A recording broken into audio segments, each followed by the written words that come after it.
everyone, thank you for showing up. We're just going to wait a couple moments here.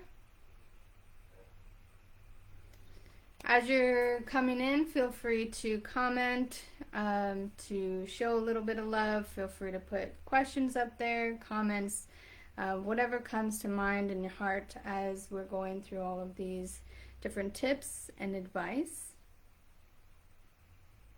Hope you guys are doing well today. I think that I've spoken with a lot of you guys already, so we already know each other, which is awesome. If we have some new people to the group, welcome. Super excited about that.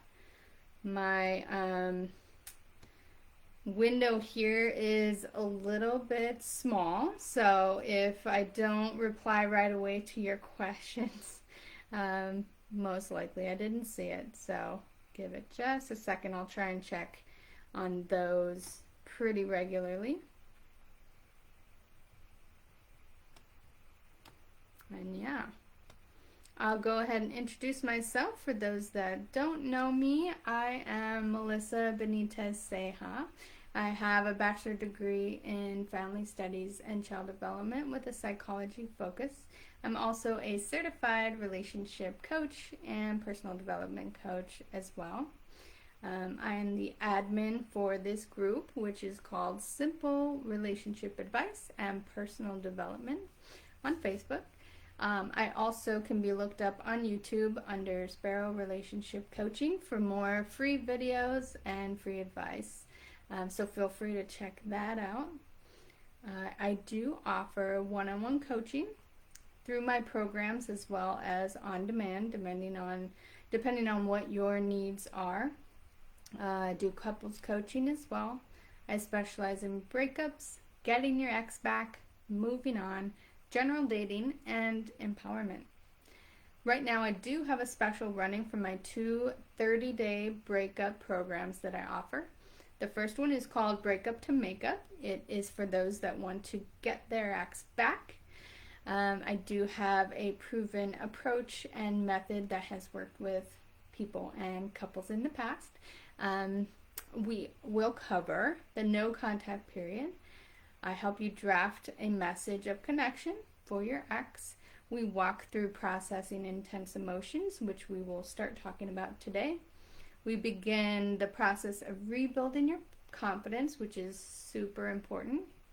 And I also teach you how to stop those incessant thoughts about your ex. So that is also key and super important to helping you to get to that next level. So the other breakup course that I offer is called Breakup to Wake Up, and this is for people who want to move on. You can kind of switch in between the two if your goals change in between. This course covers self-care, empowerment, recentering, managing anxiety, and really diving into those areas of the relationship in order to give you more self-awareness about what really happened and who was responsible for what. What you learn in this course is designed to give you more satisfaction in your life and to make your next relationship much more likely to succeed. So feel free to DM me and comment below or reach out on Facebook to get signed up for those. So today we're going to talk about the fastest and healthiest way to recover from a recent breakup. Not only to just survive and get by, but we want to be productive and get relief now.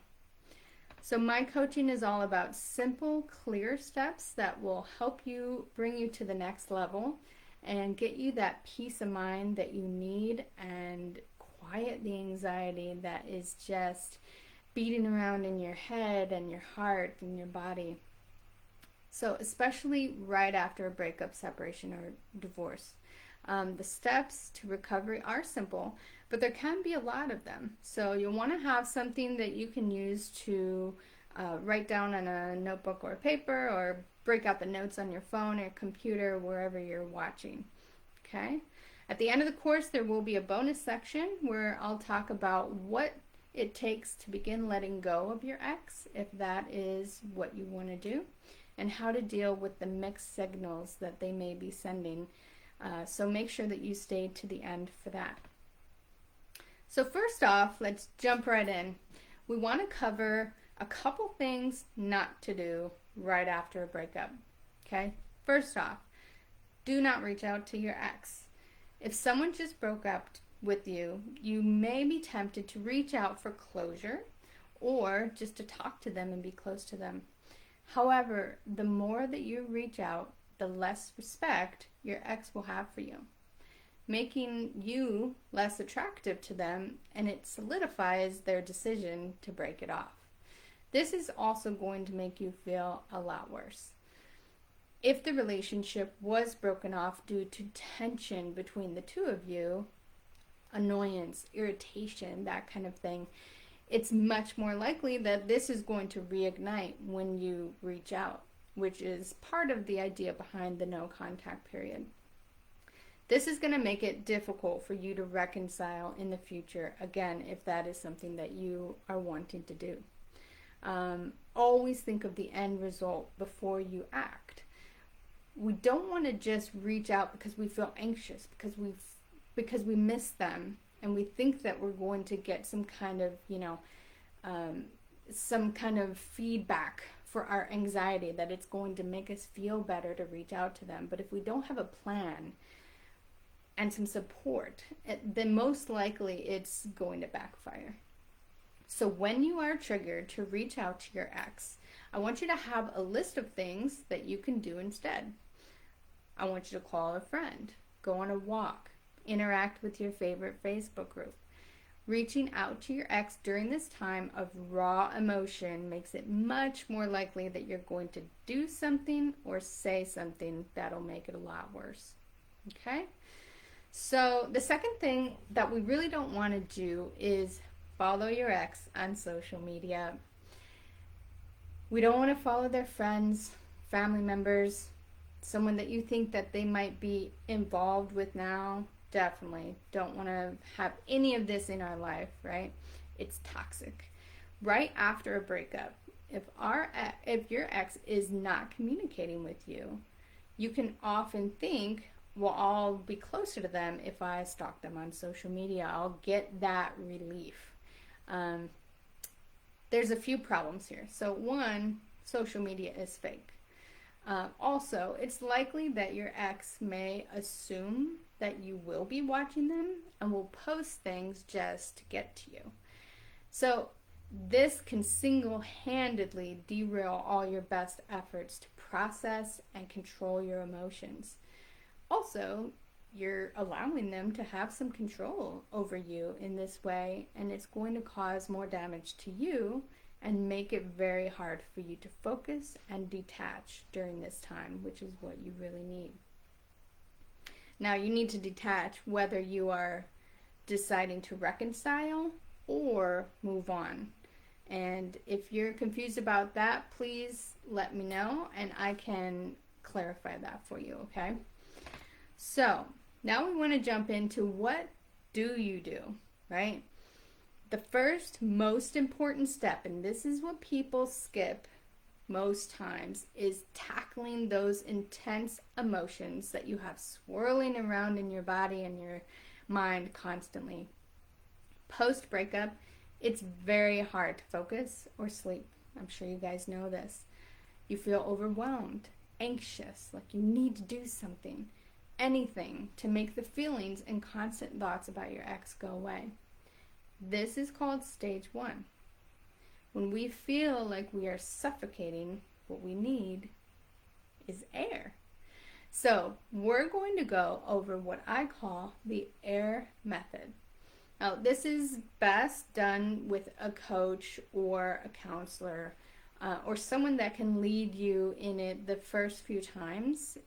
It helps it to be more beneficial. But if you don't have that as of yet, then go ahead and try it on your own. It's nothing that's going to hurt anything. It's just that you might not get the full benefit if you're doing it on your own. But I would say that you can go ahead and try it and see if it gives you some kind of automatic relief. Okay? So the first thing we want to do in the air method is what we call vagus breathing. This is a deep breathing method that's going to allow your vagus nerve to kick in, which tells your body and your mind that it's time to calm down. It's time to relax. It kind of gives you the same type of relief that smokers get when they first light up a cigarette and that nicotine starts to flow through their body. So this will be a noticeable change, okay? And I use this in many different areas of my coaching. So the way to do vagus breathing is you want to start by breathing in through your nose for about 10 seconds, okay? And we're not going to do the whole thing, but you can count to 10 seconds. And then you want to breathe out through the mouth for about 14 seconds and push it out as far as you possibly can until there's nothing left, okay? Then you want to do that about 5 or 6 times. Something that can help with the mindfulness during this time is to picture yourself, like this motion helps sometimes. You can also picture yourself really breathing in the positivity, the hopefulness, the future, the success, and breathing out the negativity, the past, the anxiety, the hopelessness. Okay? You breathe in the positivity, breathe out the anxiety. And this is something, like I said, automatically you're going to start to feel better. The next step, we're going to start on so AIR is an acronym. We're going to start on our letters. A is for accept.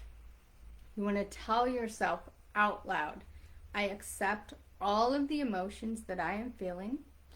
It's okay to feel these emotions because that is how I feel.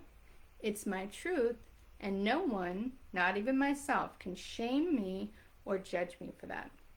Okay? So each time that you go through the AIR method, you're going to accept your emotions. Sometimes it helps if you accept them before and after you've expressed your emotions, and we'll talk about that a little bit later. So then we're going to move on to I for identify.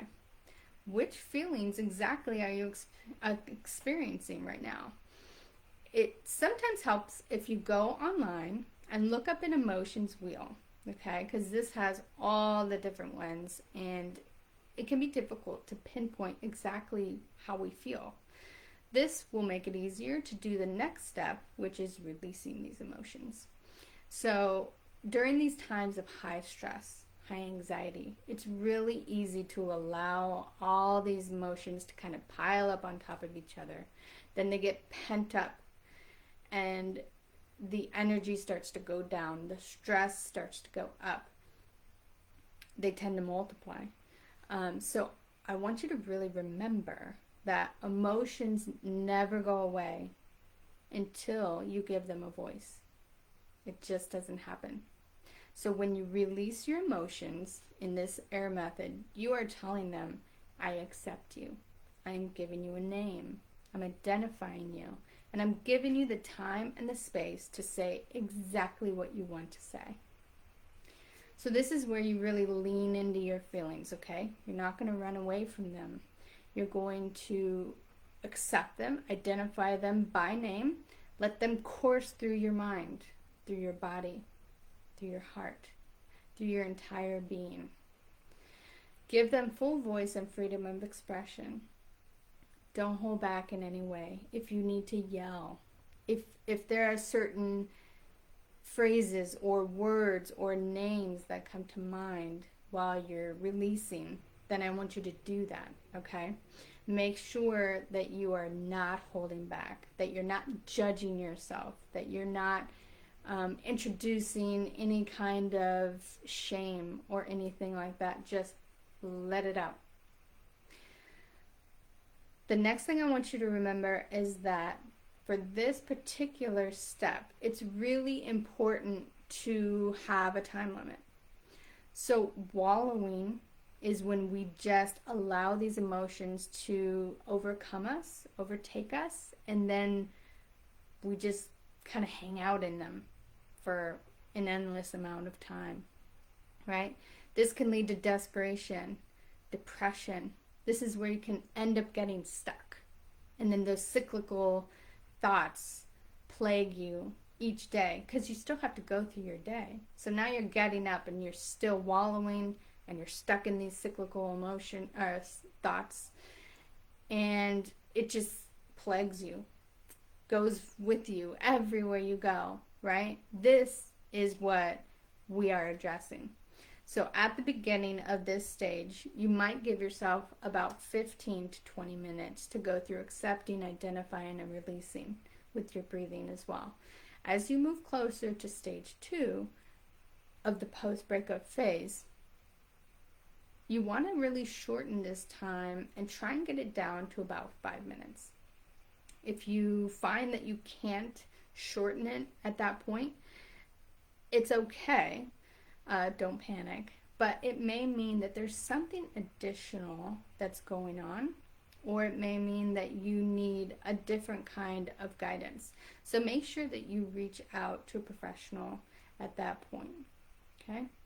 So once we go through our releasing, our R, this is where you want to really get up and physically move, okay? Either move around your home or leave your home and go somewhere. Emotion follows motion due to the mind-body connection here. So try this next time you are stuck in a negative emotion that you want to release.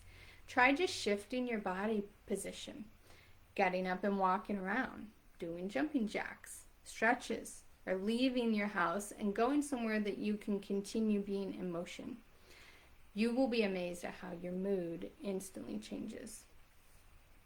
The last step is designed to express and release those pent-up emotions and anxiety even more by engaging them in a productive way.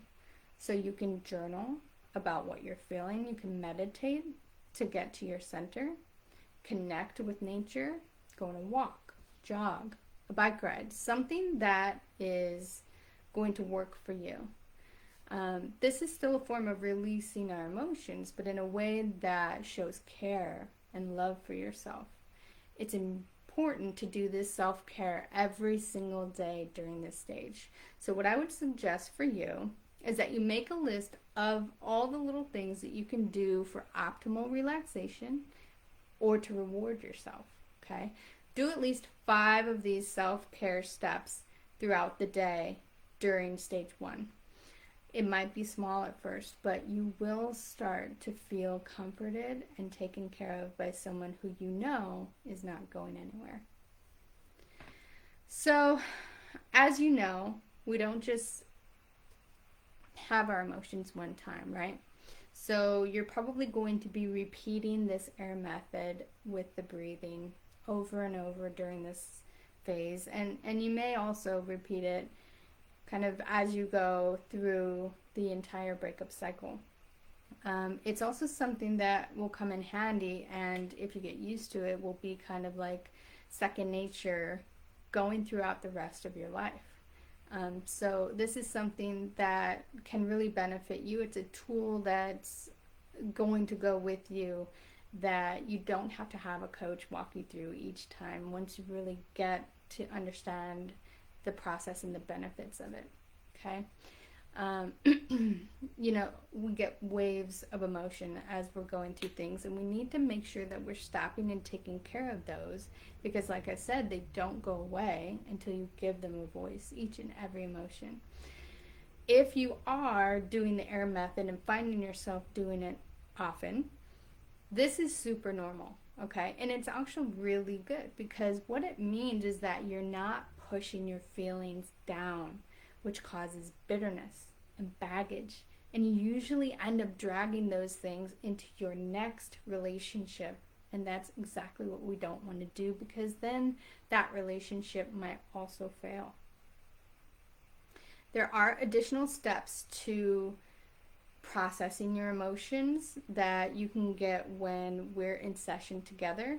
These are going to be kind of something that is an added level if you're not feeling the kind of relief that you feel like you should be right now. There's actually 2 or 3 other levels that we can incorporate in order to be able to really get to the core of what's going on, that source, and relieve it for you, okay? If you, like I said, if you go through these and you don't feel better, let me know. So now we're going to start talking about how to begin letting go of your ex. First of all, it's important to mention here that you do not need your ex in order to gain closure. Okay. I'm going to say that again. You do not need your ex to get closure. You can gain closure all on your own. Okay, and I'm going to show you how. So please do not reach out to your ex just for this one reason. Okay, we don't want to throw all of your progress off the rails. So as we talk about letting go, we're going to go through about 5 steps, okay? The first one is you need to decide to let go. This seems a little bit like duh, right? But where a lot of people get stuck is they haven't fully committed to the decision to let their ex go. They don't know if they want to or not yet. So until you get to that point, it can be very confusing. It can be very hard when you think you want to let him go, but you're not really ready yet. You have to tell your brain, this is what I want, okay? Step 2 is, like we covered earlier, don't reach out, don't go on their social media. Remember the list of things that I suggested that you do if you are tempted to do this, okay? Step 3, get all of your unsaid things out on paper or, on your computer, on your phone, what have you. This is called a no-send letter. So it's something that might be beneficial to actually keep for a little bit. But what we want to do is cleanse. We want to get it out of the brain and onto some paper, out of the heart and onto some paper, right? Because that energy is going to it just comes right out of us, and that's going to release some pressure as well. This is really going to help when you feel like reaching out, but you shouldn't because it's going to mess with the progress. Step 4, process your emotions like we just did. Step 5, we're going to draw a picture or write about your new future and what you want it to look like, right? Because some of the difficulty in a breakup is you had a picture in your head of your future with that person. Now it's no longer possible. And instead of just getting to the point where we are upset about that and then don't know what to do next, what to do is to make a new picture. If you don't feel like you're at this point yet, it's okay. All right? Don't push yourself. Have self-compassion and patience. It will be apparent once you are able to clearly see that picture that now you're ready to be able to believe it and to be able to follow it. Okay? There may be scars that will need to be specifically addressed if you were in a toxic relationship. So if you notice that these steps about getting over someone, letting them go, are just too hard for you, you've tried them and it's just not coming, then it's possible that there was some abuse or toxicity that maybe you really weren't aware of, or you were aware of it, but you need some additional guidance in how to work through those specifics, okay? So that's something that you don't want to wait on. You want to get some support right away, because you want to make sure that it doesn't produce more baggage, like I mentioned. So the last part of this course is how to deal with mixed signals. Okay, so, and this is also 2 parts, okay? We want to talk first about how to set up and establish boundaries. So when it comes to responding to someone who is giving you mixed signals, and this can be in any situation, but specifically in breakups, you want to decide what you want, okay? Put up boundaries once you figure out what you want that support that decision. This seems simple, but it can be very difficult if boundaries are a challenge for you. Okay? So if, for example, if you've decided to not get back together with your ex at this time and you don't want to hear from them because you know that it would make it more difficult for you to stick to your decision, then you can block them on your phone or social media. When a friend wants to discuss your breakup, you can politely say, I'm not going to be talking about that right now. And there are other ways that we can put up boundaries that we can talk about, okay? But that's just to get you started. If you do want to reconcile and you're getting mixed signals, reach out to me, because this can be something that actually can be interpreted the wrong way. So if you want to navigate yourself back to your ex, it's important to have an objective viewpoint to help you guide you through that and to cut down on the confusion.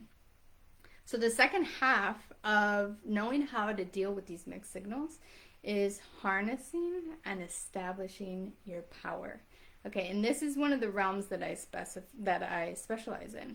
So once you've established your boundaries, you want to really take hold of your power. And so this is where a lot of people say, what? What power? I will say, you have power. If your relationship was one where the power differential was always tipped in your ex's favor, then this is an especially important step. You are in control of your decisions and your emotions. You may not have felt that way when the two of you were together, but now that you're split, you are just you. You need to be strong and empowered on your own. So you have to take the steps to take your power back.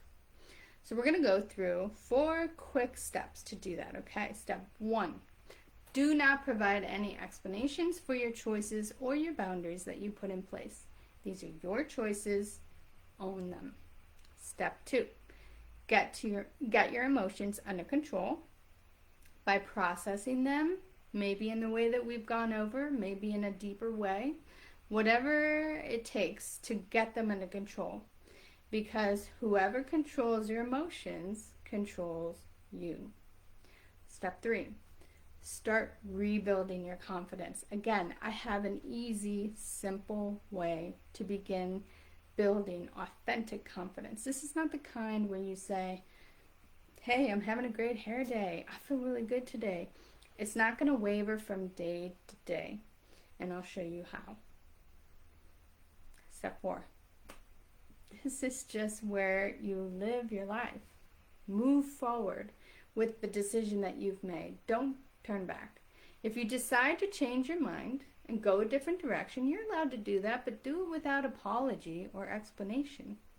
This entire mindset of empowerment is yours and yours alone. No more allowing someone else to shame you or try to control your thoughts or emotions. You belong to yourself, no one else. It's going to feel a little bit odd at the beginning, and you might waver, and that's normal and that's okay. But keep that picture of what you truly want in your mind. Post it up on your mirror in your bathroom. Put it up on your steering wheel or on your dashboard. Put it in your purse. Maybe put it on the back of your phone. Something like that, so that you can see it regularly and remind yourself, hey, I am in control of my destiny and my future, and this is the picture I have for it, and you're not a part of it. Continue your self-care, and you will get to a better place. This step will help tremendously in so many ways in your life, and you will see the benefits. And you carry it through with you, okay? So what I want you to remember is, don't ever let anybody take your power.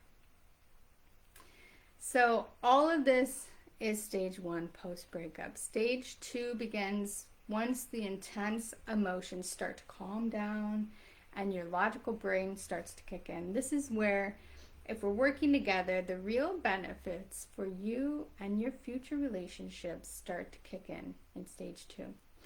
It's all included with many more beneficial assessments, techniques, exercises, and homework in my 30-day courses called Breakup to Makeup if you want your ex back, or Breakup to Wake Up if you want to move on. And right now I have a special running, so reach out to me if you want to grab those up while it lasts, okay guys? If you need any help remembering these simple steps, or you want to sign up for one of those breakup courses or any of the other programs and offers that I have paid offers, I have free offers, then reach out to me at Sparrow Relationship Coaching on Facebook or YouTube, or you can email me at takingflight2019@gmail.com. Together we'll make those clear goals, and I will be there every step of the way to help you get results. So please look me up and let me know what topics that you want to cover possibly next week. Okay? So most importantly, guys, remember, take care of you. Bye, guys.